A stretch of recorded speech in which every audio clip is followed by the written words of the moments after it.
If you look around your house, you will see many devices that have electric motors. How does the electric motor work? Let's start with something called a circuit. You have a battery, some wires, and a device that uses electricity such as a light bulb. Electricity flows through the circuit. But as soon as there is a break in the wire, the electricity stops flowing and the light bulb goes off. The path must be complete for the circuit to work. This is best done through the use of a switch. Electricity is flowing down the wire.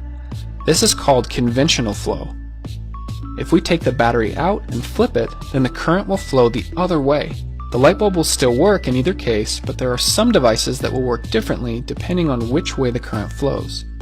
Okay, so that's the basics of a circuit. Now let's come over here. This is a magnet. It has a north pole and a south pole, and it likes to attract other metal objects like these paper clips. If you bring another magnet towards it, opposite poles attract, and the same poles repel. Magnets don't have to be in this shape. For example, some magnets might be more flat like this.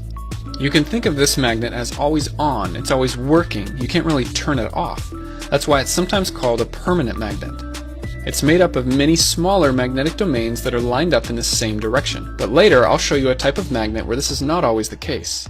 Let's take one of our permanent magnets and drill a hole in the center and put it on something that will allow it to spin. Now bring another magnet towards it. Our spinning magnet will immediately line up until opposite poles are right next to each other. Now switch out the side magnet. The same poles repel and opposite poles attract. If we keep switching out these side magnets, then our spinning magnet will just keep spinning. This concept of the spinning magnet is really important. We'll come back to it in a moment. Here's a metal bolt which is not a magnet. It's made up of magnetic domains, but they are pointing in random directions. Now let's take a wire, wrap it around several times, and then create a circuit. The current through the wires forces the magnetic domains to line up.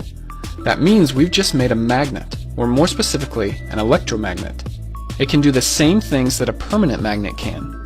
It can pick up pieces of metal, and it has a north and a south pole which will attract or repel other magnets.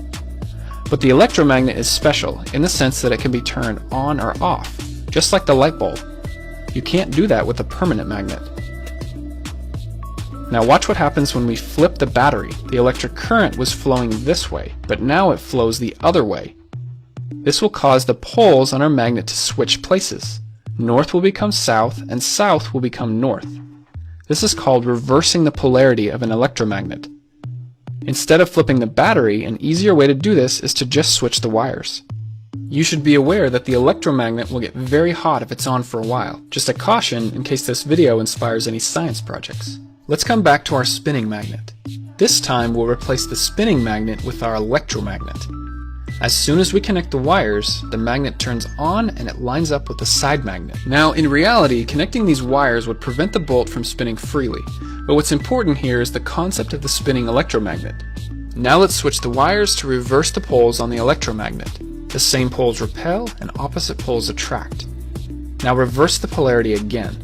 Same poles repel and opposite poles attract. If we keep switching the polarity, our electromagnet will just keep spinning. To make this stronger, let's bring in another permanent magnet on the side. Notice how this side has the south pole towards the center, and this side has the north pole towards the center. The side magnets work together to spin the one in the middle. This right here shows the very basics of an electric motor, but we need to make a few improvements. The two side magnets can be replaced with stronger curved magnets. And instead of a bolt with wires, we're going to use a metal loop. This is called the armature. Connect our wires and we have a circuit again. This time you can think of the electromagnet as flat like this with the south pole pointing up.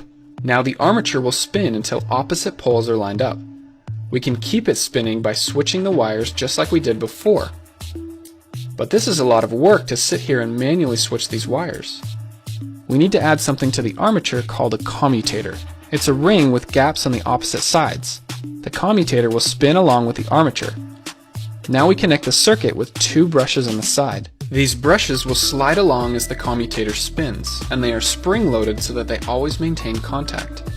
The current flows from the wire, through the brush, the commutator ring, the armature loop, and back through the other side. Now we have our electromagnet and the armature spins.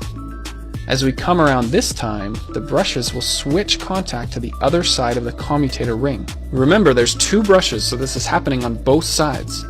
Before the switch, the current in the armature is flowing this way. After the brushes switch sides, current will flow the other way. This means the electromagnet switches polarity, which will cause the armature to keep spinning. This commutator ring does the same thing as switching the wires like we were doing before, but this time it does it all on its own. It will continue to spin as long as we're connected to a battery. Disconnect the battery, no more electromagnet, and the spinning stops. Now so far we've only used one loop on the armature. This will cause our motor to have an irregular speed, and in fact, we could get stuck in this position, with the brushes halfway between commutator segments.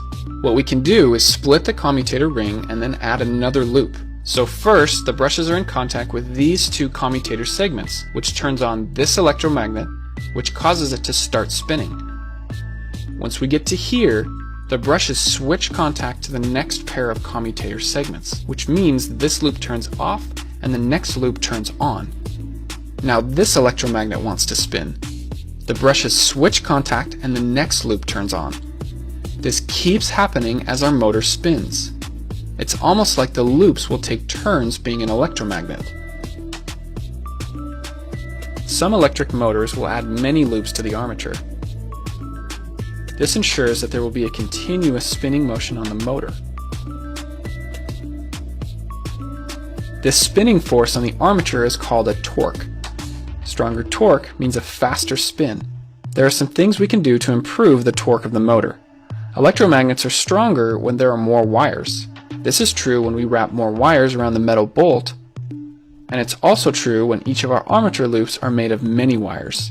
The motor will have stronger electromagnets, which means it will spin faster. If you look at some pictures of real electric motors, you can see lots of wires wrapped around. And yes, this is the same reason. More wires wrapped around means stronger electromagnets. Another way to make this stronger is to use more electricity. Let's learn a few more terms here. The part that doesn't move is called the stator. In this case, it's the two permanent magnets on the side. These fit inside the edges of the motor case.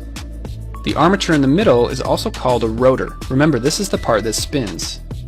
The axle goes through the middle here and then sticks out the back of the motor. What I've shown you in this video is called a DC motor. If you have a device that moves and is powered by a battery, there's a good chance there's a DC motor in it. Other types of electric motors will work a little differently than what I've shown here. No matter the type of motor, most of them will produce some type of spinning motion. Once it's spinning, we can use this to make different devices move. In this case, a kid's toy. Or even a fan that cools your room. The spinning of the motor can be converted to other types of movement, such as the side-to-side motion that we see in this fan. Or how about this electric cutting knife? Each blade is going back and forth. It all starts with the spinning of the motor to turn a gear, which then pushes these two pieces back and forth.